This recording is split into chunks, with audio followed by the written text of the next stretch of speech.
नमस्कार हमारे प्यारे सभी साथियों को। दोस्तों, Beltron data entry operator class day 59 में आप सभी का बहुत बहुत स्वागत है। दोस्तों, आज एक नया चैप्टर स्टार्ट हो रहा है, यानी कि चैप्टर 9। और दोस्तों, चैप्टर नंबर 9 में हम लोग overview of features, skill and cyber security से रिलेटेड हम लोग पढ़ने वाले हैं, यानी कि साइबर सिक्योरिटी से रिलेटेड, जो आपके एग्जाम के दृष्टिकोण से तो काफ़ी इंपॉर्टेंट है ही, साथ ही साथ आपके निजी लाइफ से भी रिलेटेड है। निजी लाइफ में भी आपका इसको जो है, इस चैप्टर का के जीवन में काफ़ी इंपॉर्टेंट भूमिका जो है रहेगी, क्योंकि साइबर सिक्योरिटी आज के समय में एक बहुत बड़ा मुद्दा रहा है। बहुत सारे लोगों से जो है कहीं ना कहीं जो है पैसे ठगी की मामले और भी अन्य सारे मामले देखने को मिलती है। तो दोस्तों, साइबर सिक्योरिटी के बारे में भी आज के चैप्टर में हम लोग पढ़ने वाले हैं। तो चलिए दोस्तों, बिना समय बर्बाद के हम लोग आगे बढ़ते हैं। और दोस्तों, अगर आप इस बार बेल्ट्रॉन डाटा एंट्री ऑपरेटर का एग्जाम निकालना चाहते हैं तो आपको NIOS कोड संख्या 336 के सिलेबस से पूरा तैयारी करने का मौका आपको इस नोट्स के माध्यम से मिलने जा रहा है। इस नोट्स के माध्यम से 2019 एवं 2023 में पूछे गए सभी 42 पालियों के प्रश्न पत्र का संग्रह, very important objective question, very important shortcut, very important full form देखने को मिलेगा। अगर आप लोग इस नोट्स को परचेज करना चाहते हैं तो अभी के अभी www.helpinggauravv.com के वेबसाइट पर चले जाइए। जैसे आप जाएंगे, बाय साइड में helping Beltron DO notes buy now का ऑप्शन दिखेगा, उस पर आप लोग क्लिक करेंगे, एक फॉर्म ओपन हो जाएगा। उसमें आपको ऊपर में QR कोड दिखेगा, QR कोड को स्कैन करके गूगल पे से, याद रहे दोस्तों, गूगल पे से 499 रुपीज़ पे कर देना है। अपना नाम, अपना जीमेल अकाउंट, अपना व्हाट्सअप नंबर और पेमेंट का शॉर्ट स्क्रीन इसमें अपलोड करके सबमिट कर देना है। 24 घंटे के अंदर नोट्स आपको अवेलेबल करा दिया जाएगा। विशेष जानकारी के लिए दोस्तों आप लोग इस नंबर पर व्हाट्सअप भी कर सकते हैं। और दोस्तों, अगर आप अभी तक हेल्पिंग गौरव यूट्यूब चैनल को सब्सक्राइब नहीं किए हैं तो बिना समय बर्बाद के लाल करके सब्सक्राइब बटन को दबाकर हमारे चैनल को सब्सक्राइब कर ले और बगल के बेल आइकन को दबाकर ऑल पर जरूर क्लिक कर लीजिएगा, ताकि जितने भी वीडियो यूट्यूब पर अपलोड हो सबसे पहले आपको नोटिफिकेशन मिल सके। तो चलिए दोस्तों, बिना समय बर्बाद के हम लोग चलते हैं 148 नंबर पेज पर। और जैसा कि दोस्तों आप लोग देख सकते हैं, आज चैप्टर 9 स्टार्ट होने जा रहा है।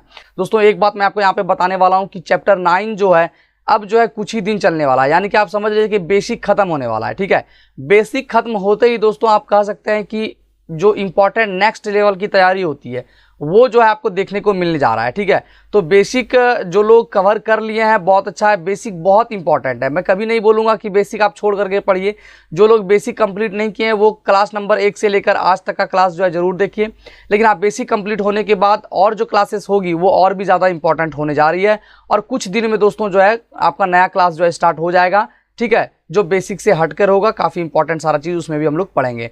तो चलिए दोस्तों, बिना समय बर्बाद के हम लोग बात करते हैं चैप्टर नंबर 9 की, कि overview of feature skills and cyber security. ठीक है, तो देख सकते हैं हम लोग बात करने वाले हैं future skills and cyber security के बारे में। ये future skill and cyber security काफ़ी इंपॉर्टेंट है। किसी काम को करने के लिए, किसी भी काम को करने के लिए आज जो स्किल की रिक्वायरमेंट है, आज के समय में जो स्किल की रिक्वायरमेंट है, हो सकता है वह स्किल जो है फ्यूचर में, ठीक है, वह स्किल जो है फ्यूचर में क्या हो, आउटडेट हो जाए। ठीक है, उसका मतलब उसका उपयोग नहीं हो पाए। ठीक है, आउटडेट हो जाए। इसलिए क्या किया गया है, नेस्कॉम यानी कि national association of software and service companies ने एक ऐसा प्लेटफॉर्म तैयार किया है, एक ऐसा प्लेटफॉर्म बनाया है जहां IT प्रोफेशनल जो है खुद को इनरोल कर सकते हैं। तो देख लीजिए, मुख्य रूप से जो है ना वो future skill and cyber security का यहाँ पे मुख्य मतलब जो निकल कर आ रहा है वो ये आ रहा है कि अभी वर्तमान में जो स्किल की रिक्वायरमेंट है जो हम लोगों की पूर्ति कर रहा है, हो सकता है कि वही स्किल जो है फ्यूचर में काम करे, ऐसा कोई ज़रूरी नहीं है। वो आउटडेट हो सकता है। मान लेते हैं आज से कुछ दिन पहले सिर्फ फ़ोन पे बात होती थी, पहले लैंडलाइन वाला फ़ोन होता था, फिर वो ख़त्म हुआ, फिर फ़ोन आया, फिर उसमें वीडियो कॉलिंग के बारे में कोई लोग सोचे नहीं थे। आज की डेट में हम लोग वीडियो कॉलिंग कर रहे हैं, तो जो पुराना मेथड है वो क्या हुआ, आउटडेट हो गया। ठीक है, तो मुख्य रूप से जो है फ्यूचर स्किल्स के बारे में एंड साइबर सिक्योरिटी के बारे में यहाँ पर यही हम लोग समझ रहे हैं। ठीक है, कि जो है national association of software and service company ने एक ऐसा प्लेटफॉर्म बनाया जहां पे IT प्रोफेशनल जो है ना खुद को इनरोल कर सकेंगे और नए जो है टेक्नोलॉजी को डेवलप कर सकेंगे। ठीक है, ताकि जो है अगर फ्यूचर में जो है कोई भी जो है ना स्किल अगर आउटडेटेड हो तो उसके लिए एक नया जो है सर्विस जो है, एक नया फीचर जो है अवेलेबल हो सके, ताकि जो है कहीं भी कोई इसी तरह की कमी महसूस ना हो। उसके बाद दोस्तों हम लोग आगे बढ़ेंगे तो जैसा कि देख सकते हैं, और IoT, ठीक है, IoT जो है रोबोटिक, ठीक है, AI यानी कि आर्टिफिशियल इंटेलिजेंस जैसे कई जो है कई जो है इमेजिंग टेक्नोलॉजी सीख सकते हैं, कई जो है इमेजिंग टेक्नोलॉजी सीख सकते हैं, एनरोल करके सीख सकते हैं। ठीक है, फ्यूचर स्किल आईटी प्रोफेशनल के लिए अपनी स्किल को अपग्रेड, अपनी स्किल को आप जो है नॉलेज को बढ़ाते जाइए। ठीक है, बढ़ाने के लिए, अपग्रेड करने के लिए एक प्लेटफॉर्म है जिसे 19 फरवरी 2018 को लॉन्च किया गया। इस प्लेटफॉर्म का सिर्फ एक ही मतलब है कि जो वर्तमान में टेक्नोलॉजी जो हम लोगों को मिल रही है वो टेक्नोलॉजी आने वाले समय में आउटडेट हो सकती है, तो उसको लेकर पहले से तैयारी की जा सके, उसको लेकर एक नया चीज़ फिर से अपडेट किया जा सके ताकि किसी भी तरह की कोई समस्या नहीं हो। उसके बाद दोस्तों हम लोग आगे बढ़ेंगे तो हम लोग जैसा कि देख सकते हैं IoT introduction to internet of things. ठीक है, IoT का फुल फॉर्म याद रखेगा, इंटरनेट ऑफ थिंग्स। ठीक है, इंटरनेट ऑफ थिंग्स यानी कि IoT फिजिकल ऑब्जेक्ट्स का एक नेटवर्क होता है। फिजिकल ऑब्जेक्ट का क्या होता है? एक नेटवर्क होता है जो क्या करता है, सेंसर और सॉफ्टवेयर की हेल्प से एक दूसरे से कनेक्ट रहते हैं, एक दूसरे से क्या रहते हैं, कनेक्ट रहते हैं, और जो है एक दूसरे से क्या कर सकते हैं, कम्युनिकेशन कर सकते हैं, जैसे में स्मार्ट वॉच हो, स्मार्ट टीवी हो, स्मार्टफोन हो, इत्यादि हो। उसके बाद दोस्तों हम लोग आगे बढ़ेंगे तो जैसा कि देख सकते हैं कंपोनेंट्स ऑफ IoT का कंपोनेंट्स आप देख सकते हैं। ठीक है, तो सेंसर डिवाइस होता है, ठीक है, कनेक्टिविटी होता है, डेटा प्रोसेसिंग होता है, यूजर इंटरफेस होता है। ठीक है, ये कंपोनेंट्स ऑफ IoT है। IoT का फुल फॉर्म जैसा कि आप लोग देख सकते हैं इंटरनेट ऑफ थिंग्स होता है। उसके अलावा दोस्तों जो है AI का फुल फॉर्म आर्टिफिशियल इंटेलिजेंस होता है। इसके अलावा दोस्तों आप देखते हैं नेस्कॉम का फुल फॉर्म जो होता है वो national association of software and service companies होती है। तो इसको दोस्तों याद रखना है, काफ़ी इंपॉर्टेंट फुल फॉर्म है जो आपको बेसिक में ही देखने को मिलेगा, उसके आगे दोस्तों देखने को नहीं मिलेगा। How to IoT works. ठीक है, IoT वर्क्स कैसे करता है? तो जिस तरह इंटरनेट ने हमें वर्ल्ड वाइड वेब, यहाँ WWW का फुल फॉर्म है, वर्ल्ड वाइड वेब के माध्यम से जोड़कर हमारे काम करने और एक दूसरे के साथ बातचीत करने के तरीकों को बदल दिया है। ठीक है, उसी तरह से IoT जो है पर्पस, IoT का पर्पस एक टाइम में कई डिवाइस को इंटरनेट से जोड़कर इस कनेक्टिविटी को दूसरे लेवल तक ले जाना है। ठीक है, इस कनेक्टिविटी को दूसरे लेवल तक ले जाना है जिसमें जो है ह्यूमन से मशीन और मशीन से जो है मशीन आपस में क्या हो सके, कन्वर्सेशन यानी कि बातचीत कर सके। ठीक है, ये दोस्तों IoT का वर्क्स है। उसके बाद दोस्तों हम लोग आगे बढ़ेंगे तो जैसा कि आप लोग देख सकते हैं एडवांटेज ऑफ IoT। ठीक है, एडवांटेज ऑफ IoT, तो जैसा कि आप लोग देख सकते हैं इजी ट्रैकिंग क्या हो जाएगा, तो ट्रैकिंग इजी हो जाएगा। ठीक है, उसके अलावा देख सकते हैं दोस्तों होम ऑटोमेशन। ठीक है, उसके बाद रिमोट एक्सेस ऑफ थिंग्स इत्यादि। ठीक है, ये जो है दोस्तों एडवांटेज ऑफ IoT है।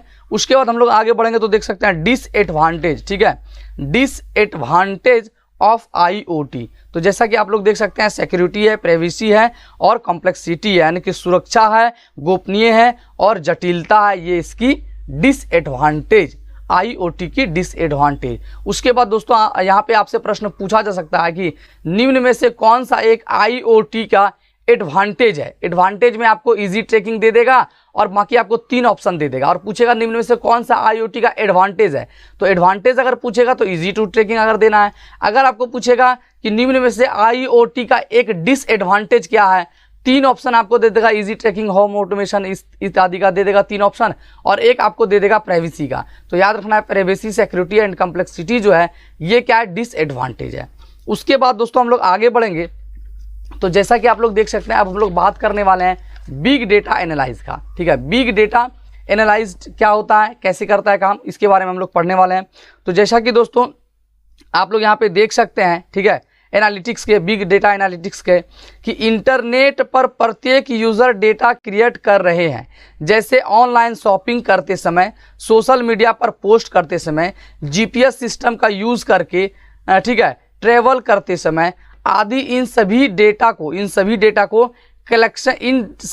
के कलेक्शन को क्या कहते हैं, बिग डेटा कहते हैं, बिग डेटा कहा जाता है। ठीक है, बिग डेटा एनालिटिक में इन सभी डेटा को एनालाइज किया जाता है। देख सकते हैं बिग डेटा एनालिटिक्स में जो है, बिग डेटा एनालिटिक में जो है बिग डेटा एनालाइज में इन सभी डेटा को क्या करता है, एनालाइज किया जाता है। कौन कौन से डेटा को, तो देख सकते हैं सोशल मीडिया पर पोस्ट करते समय, ऑनलाइन शॉपिंग करते समय, जीपीएस यूज करते समय इत्यादि सभी डेटा को क्या करता है, और बिग डेटा एनालाइज जो है एनालाइज करता है। ठीक है, जिससे कि कोई जो है पैटर्न जो है या कोई यूजफुल इंफॉर्मेशन निकल सके।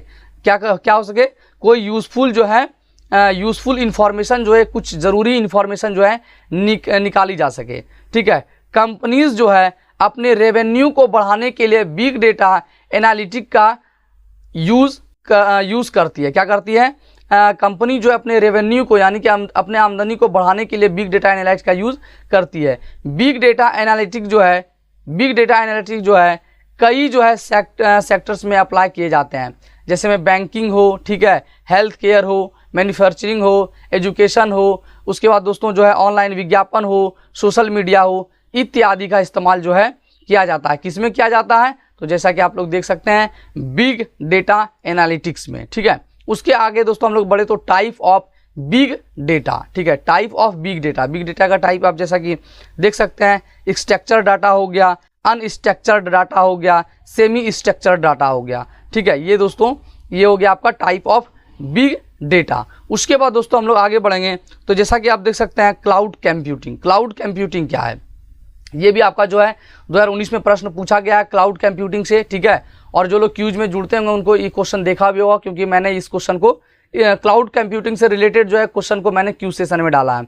और जो लोग क्यूज को अब तक ज्वाइन नहीं किए हैं या नहीं कर पाते हैं उनको मैं बताना चाहूँगा, इसी वीडियो के डिस्क्रिप्शन बॉक्स पे आपको लिंक मिलेगा हमारे टेलीग्राम ग्रुप का, उसमें जुड़िए। उसके माध्यम से आप लोग जो है 8:30 बजे से 9 बजे तक क्यूज सेशन में आप ज्वाइन कर सकते हैं। तो देख सकते हैं आप लोग यहाँ पे, ठीक है, क्लाउड कंप्यूटिंग इंटरनेट के माध्यम से विभिन्न सर्विसेज प्रोवाइड करती है। ठीक है, विभिन्न सर्विसेज क्या करती है, प्रोवाइड जो है कराता है, जैसे में डेटा स्टोरेज हो, ठीक है, डेटा स्टोरेज हो, सर्विसेज डेटाबेस हो, नेटवर्किंग हो और सॉफ्टवेयर आदि हो। ठीक है, क्लाउड बेस्ड स्टोरेज की हेल्प से फाइल को रिमोट डेटाबेस में स्टोर किया जाता है। ठीक है, क्या किया जाता है और ज़रूरत पड़ने पर इंटरनेट का यूज़ करके उन्हें एक्सेस भी किया जाता है। ठीक है, क्लाउड कंप्यूटिंग सर्विस को पर जो है क्या होता है, कॉस्ट कम पड़ता है। ठीक है, कॉस्ट कम पड़ता है। अब दोस्तों हम लोग कल के सेशन में बात करने वाले हैं एडवांटेज ऑफ क्लाउड कंप्यूटिंग बहुत इंपॉर्टेंट है, आपके एग्जाम में प्रश्न पूछा जाता है, तो दोस्तों इसको आप लोग ध्यान से देखिएगा। एडवांटेज ऑफ क्लाउड कंप्यूटिंग क्या क्या है, इस पर हम लोग कल के सेशन में बात करेंगे। उम्मीद करेंगे दोस्तों आज का सेशन आपको काफी पसंद आया होगा। सेशन अगर पसंद आया हो तो अधिक से अधिक शेयर कर दीजिएगा। हेल्पिंग गौरव यूट्यूब चैनल पर पहली बार विजिट किया है तो लाल करके सब्सक्राइब बटन को दबाकर हमारे चैनल को सब्सक्राइब कर ले और बगल के बेल आइकन को दबाकर ऑल पर जरूर क्लिक कर लीजिएगा, ताकि जितनी भी वीडियो यूट्यूब पर अपलोड हो सबसे पहले आपको नोटिफिकेशन मिल सके। तो चलिए दोस्तों मिलते हैं फिर से आपसे अगली वीडियो में, तब तक के लिए बाय एंड टेक केयर। जय हिंद, वंदे मातरम।